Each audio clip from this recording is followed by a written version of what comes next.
ngayon nandito pala tayo sa farm. Tapos may gagawin tayo dito guys kasi may bad news tayo. Ayan na, meron na namang aso.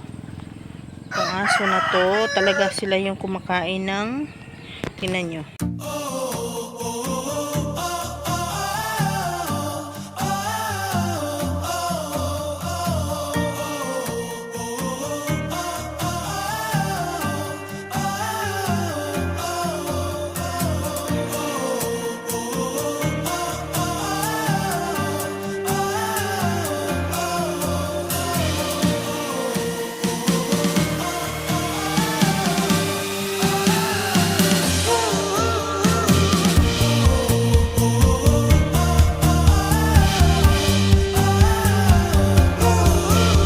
So yan, may aso. So nag-aantay to siya ng manok na lalabas para magiging pagkain niya.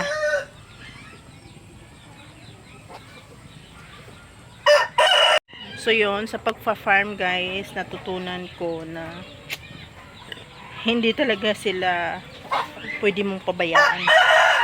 Hindi mo sila pwedeng pabayaan kasi kagaya sa akin, meron kasi akong 40 na breeders. Ibig sabihin, Huluano, Bisaya, mix ba? Kasi nag-focus muna ako ngayon sa 6 months ko na pag-aalaga. Nag-focus muna ako ng ganitong breed muna. Though meron akong 45 days, okay naman. Meron din akong 3G, okay naman. Pero nabinta ko na yun guys. So ngayon, I'm focusing sa mga Huluano or Bisaya naman. So, these few days, nagtaka ako. Lahat naman yan, lahat yan, nakanit yan siya all around the area. Pero, lagi ako nawawalan. Alam mo nyo guys, mga 30, yeah, 30 talaga na chicks ang nasa labas, nandito, na nawala. As in, lumabas yata sila ng bakod, tapos pinagkakain ng aso. So, yun yung downside sa ganitong farm, no? Ayun, mag-ikot-ikot na talaga yung ano, yung aso. So, ibig sabihin, meron talaga siyang inaantay dito. So, ang gawin natin ngayon guys, i-check natin lahat. Meron pala akong bagong ano dito, chicks. Ito, kinukulong ko na talaga sila. Hindi ko na sila pina-free range. Kinukulong ko na yan. There are 18 pieces. Ayan, kinukulong ko na talaga yan sila guys kasi ayaw ko nang mawala sila kasi kinakain sila ng aso. So sobrang liit nila, nakakawala talaga sila sa bakod. So dyan muna kayo tip.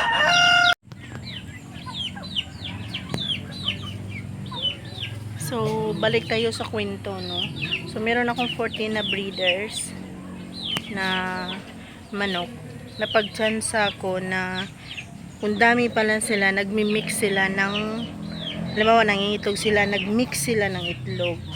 So yun yung downside. Kung marami kang breeders, dapat pala mag-week ka lang sa 5 piraso lang, okay na yun.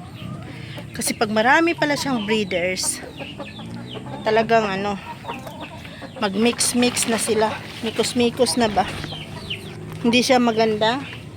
Well, kung madako siguro yung area ninyo, dito sa akin guys, sa 14 na breeders, iba malaki naman na nabinta na nga. Okay naman. Pero kailangan mo talaga silang bantayan, as in pag mangitlog na sila. Nung umpisa talaga nahirapan ako. So ang ginawa ko, sa bawat itlog nila, kung nagmi-mix sila, nilalagay ko sila sa ano nila, binabalik ko sila doon sa pugaran nila. So nung lumaki na sila, akala ko kasi safe sila dito eh. Akala ko safe sila dito sa labas, hindi pala. Kasi merong mga aso sa labas, kinakain sila guys. So yun yung pagkakamali ko. So 30 pieces na chicks yung nasayang sa akin. So unang natutunan ko, when you start a farm, just give 25 pieces of hen. Pag mangitlog yung 5 na yun guys, so ilagay natin sa 10 may 50 ka na kaagad. So it's better na kung mag-umpisa ka, yung hen, konti lang. Kaysa sobrang dami, nagmi-mix sila, tapos nangingitlog sila, tapos ito pa, pag nangitlog sila tapos nagmi-mix, minsan kinakain nila yung itlog tapos nabasa na yung ibang itlog, so ngayon hindi na siya mapapatuloy. Pag nabasa na kasi yung itlog, hindi na siya mapisa. So yun yung natutunan ko within the 6 months na nag-alaga ako. So at least may learning tayo sa ganitong trabaho. So hindi siya maganda maraming breeding agad-agad. Dapat tandahan lang, 5 piraso na hen, okay na yun. Kasi pag dami ka palang breeder, ayun, makakaproblema ka, ang dami mong pinapakain, tapos kawawa sila guys, kasi hindi matutuloy yung eggs nila, or kinakain lang ng, siguro mabubuhay naman siya, alagaan mo siya talaga ng mabuti, i-check mo kagaya ng ginawa ko dati, talagang chine-check ko sila everyday, since kasi na na na yung second batch ko, pinabayaan ko na lang sila mangitlog. So ngayon, yung second batch nila na eggs, talagang wala guys. So dito na naman ako, araw-araw, check natin. Kasi sayang naman talaga guys, yung ginastos natin dito, no. So ngayon, magkuha tayo ng dahon ng ito, marang. Kasi maganda yun siya para pang, tawag dyan, itlogan. So, let's go guys. So, yan. May nangakuha na tayo guys. Ito yung gagawin nating pugaran. Papakita ko naman sa inyo kung paano gagawin. Gawin na lang natin ngayon. Tara.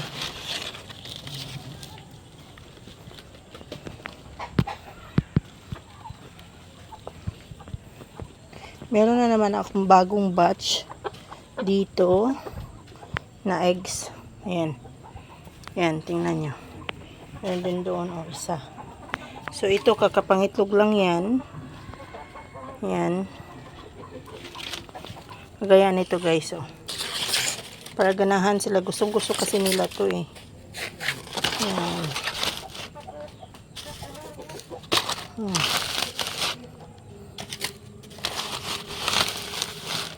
So, yan.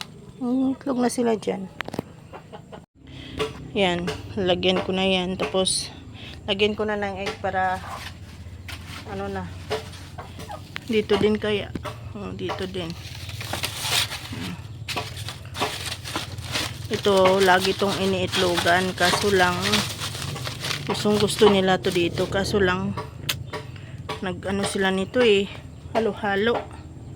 Dito nagsisimula ang halo-halo guys. Ayan. Tapos lagyan natin ng isang egg.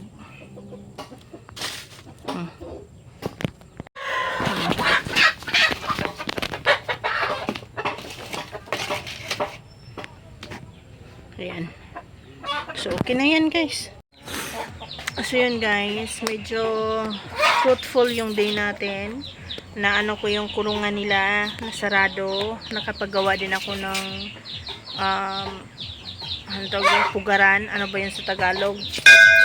Basta, yung lagay ng itlog. Kung may itlog sila. So, bukas, gagawa pa ulit tayo ng 2. Kasi, alam ko, magkakaroon na ng 3rd batch. Yung iba kasi nangingitlog na, nagkukak-kukak na. So, yun yung, na malapit na talaga silang mangitlog. Actually, nag-start na nga maitlog yung iba eh. So, yun. Papakita ko sa inyo mamaya ko nung ginawa ko for today's video guys. Kani na ni siya, anak na siya nung isang breeder natin. So malaki na siya guys, after 2 months pwede na siya ibenta, kahit ganyan nga 1 kilo na yan eh, pwede na siya ibenta, pero wag muna ibenta siya after 2 months. Ayan o, kasama pa yung isa, yun yan, yun yung nila roster. Yung isa, nagkut-kut-kut pa yung isa doon. Diba? Hindi na lang kayo mamatog. Hindi na lang kayo matulog. So, yan yung nagawa natin today. Nalagyan natin ng harang kasi dyan lumalabas yung mga manok. Ayan sila, oh. Ayan sila, oh. Ayan sila, oh. Ayan. May mga nakakulong pa dyan. Ayan. So, So, maganda yung weather today guys. Yun lang muna tayo for today's video. Alis na tayo guys. Uwi na tayo. At napakaganda ng weather. At marami tayong nagawa today. So, thank you so much for watching. See you next vlog. Bye!